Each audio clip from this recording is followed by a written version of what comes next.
I was eagerly waiting for this day, mainly for two reasons. One, I have always been a movie buff for my entire adulthood, and to have finally taken a plunge into reviewing something that I have always been a fanboy of, that is movies. And two, to start my journey with a movie that really excited me before the release of teaser or trailer, but after that I had a kind of mixed emotions about it. So without wasting any more time, let me get into the nitty-gritty and share my view of the movie and see if the movie was as good as we wished it to be, or did it disappoint in creating a mark.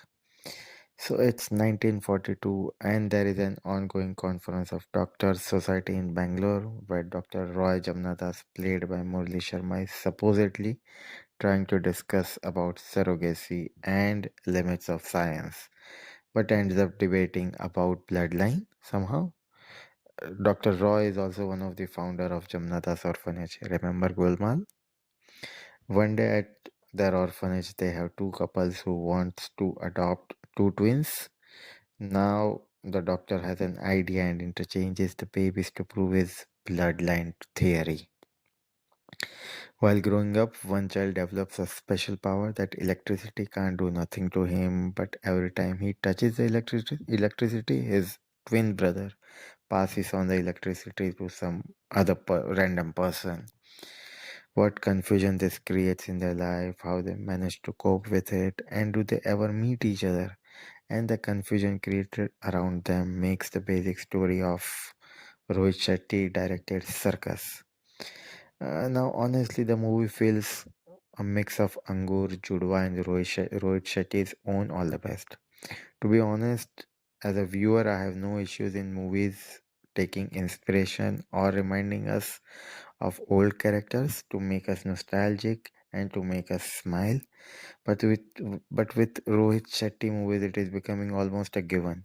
And very soon in the movie, it starts to feel like oversaturation of forced jokes, where every character is over trying to compensate for the lack of genuine humor. Now, in terms of Starcast, no one within the Starcast leaves me or gives me an impression that I would take home with me. Everyone from Ranveer Singh, Pooja Hegde, Jacqueline Fernandez, Varun Sharma to Murali Sharma, and other veterans like Tiku Talsania, Sulabha Arya, John Oliver, or Sanjay Mishra have done what best they can do to save the movie. But for me, it was the lack of writing and comedic punches that let me down. Story by Farhad Samji, Sanchit Petre, and Vidhi Godgaonkar feels like they relied more on Rohit Shetty's brand image to do the magic, but that's not the case this time around.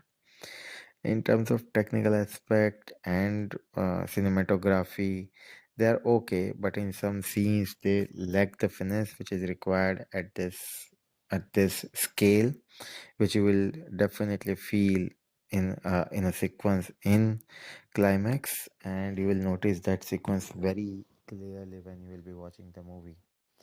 Music by Lijo George, DJ Chetas, Devishri Prasad, and Ethan is decent. There are only two songs in the movie and one during end credit. My favorite from the movie is definitely Sunzara. And director Rohit Shetty is using the same Instagram filter kind of backgrounds even in this movie where greens are greener than the green. The use of old songs as background music feels good, but it doesn't really make you laugh. In fact, you are smiling more because of the song than the joke or the punchline itself.